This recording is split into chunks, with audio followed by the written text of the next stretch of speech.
প্রত্যেকটা ঘরের মধ্যে 2-3 জন ভাই বোন যখন থাকে, বড় বোন হলে আলাদা সাবজেক্ট, কারণ বোনদের কিছু করার থাকে না। যারা ভাই থাকে বড়, তাদের উপর অনেক দায়িত্ব থাকে।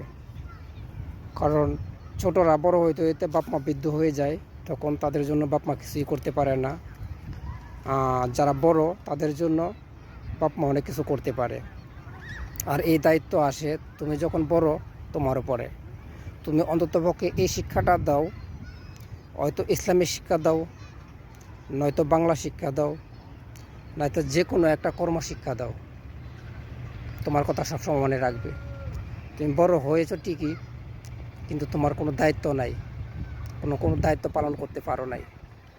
তোমাকে কিভাবে সম্মান দিবে, এই সম্মানটাই তো তুমি দিতে পারো নাই, শিক্ষাটাই তুমি দিতে পারো নাই। প্রত্যেকটা ঘরের মধ্যে এমন ধরনের থাকে। আমি বলবো যারা বড় আছেন, একটু ভালোবাসা দেন, ছোটোদেরকে ভালো কিছু শিক্ষা দেন। অন্ততপক্ষে শেষ বয়সে এদের কাছ থেকে আপনি এই সম্মানটুকু পাবেন।